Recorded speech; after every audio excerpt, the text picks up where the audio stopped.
Hi viewers, welcome to AS Media. Hi viewers, welcome to AS Media.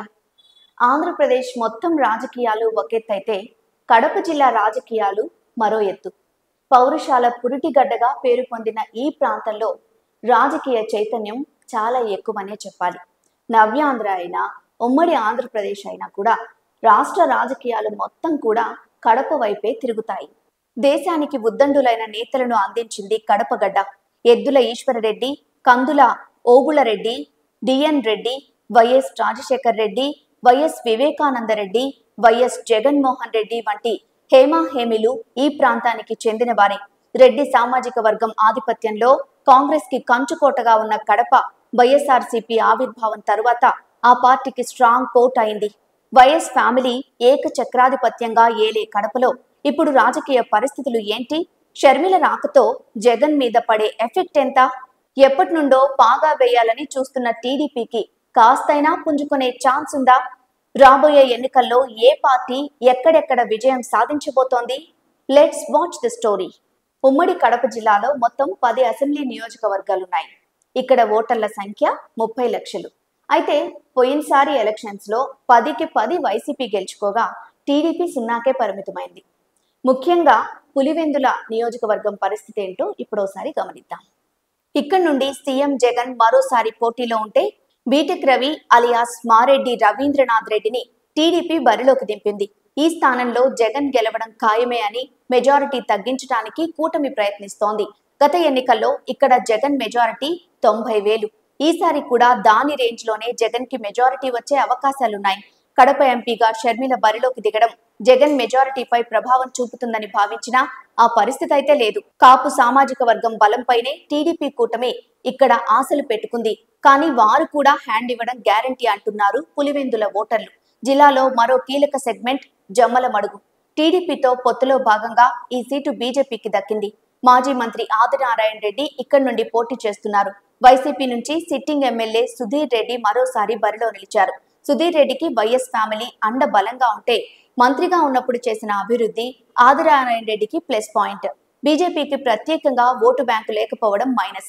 అలాగే సుధీర్ రెడ్డిపై స్థానికంగా వ్యతిరేకత ఉన్నప్పటికీ జగన్ ప్రభావం, స్థానిక వైసీపీ బలంతో ఈసారి కూడా ఆయనే గెలుస్తారు. ప్రొద్దుటూరు విషయానికొస్తే వైసీపీ అభ్యర్థిగా రాచమల్లు శివప్రసాద్ రెడ్డి, టీడీపీ అభ్యర్థిగా నంద్యాల వరదరాజుల రెడ్డి రంగంలో ఉన్నారు. టీడీపీలో మొదట్లో వర్గపోరు ఉన్నప్పటికీ ఇప్పుడు ఆ గ్రూపులు కలిసి పనిచేయడం టీడీపీ బలం. సిట్టింగ్ ఎమ్మెల్యేపై ఉన్న వ్యతిరేకత వైసీపీకి మైనస్ అయినా టీడీపీ బలం పుంజుకున్న వైసీపీకున్న సంస్థాగత బలం రాచమల్లుని గెలిపించబోతోంది. ఇక బద్వేల్ నియోజకవర్గం విషయానికి వస్తే ఇక్కడ వైసీపీ నుంచి దాసరి సుధా పోటీలో ఉన్నారు. ఇక కూటమి తరపున బీజేపీ అభ్యర్థి బొజ్జా రోషన్న పోటీలో ఉన్నారు. అయితే ఇక్కడ కూటమికి టీడీపీ నుంచి పెద్దగా సపోర్ట్ లేకపోవడం వల్ల బీజేపీ అభ్యర్థికి అసలు బలం లేదనే చెప్పాలి.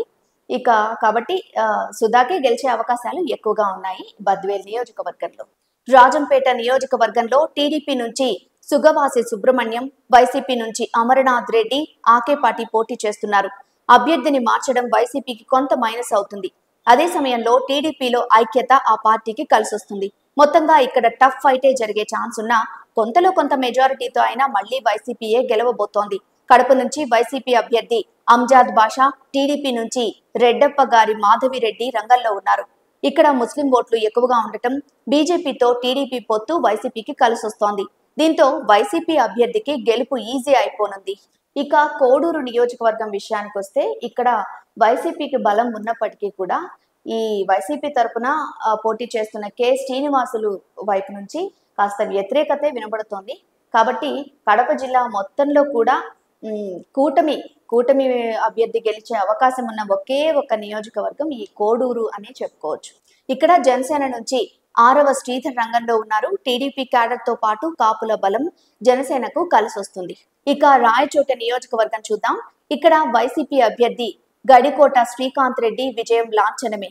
టీడీపీ నుంచి మండిపల్లి రామ్ ప్రసాద్ రెడ్డి పోటీలో ఉన్నారు. టీడీపీ గత ఎన్నికల కంటే బలహీనపడ్డం ఆ పార్టీకి మైనస్ అయితే శ్రీకాంత్ రెడ్డి సొంత బలం, జగన్ ప్రభావం వంటివి వైసీపీకి కలిసొస్తున్నాయి. కమలాపురంలోనూ వైసీపీ అభ్యర్థి రవీంద్రనాథ్ రెడ్డి గెలుపు ఖాయమే. ఇక్కడ టీడీపీ నుంచి కృష్ణ చైతన్య రెడ్డి రంగంలో ఉన్నారు. రవీంద్రనాథ్ రెడ్డి మీద వ్యతిరేకత ఉన్నప్పటికీ కూడా వైసీపీ, జగన్ బలం ఆయన్ని గెలిపించబోతున్నాయి. ఫైనల్ గా మైదుకూరు.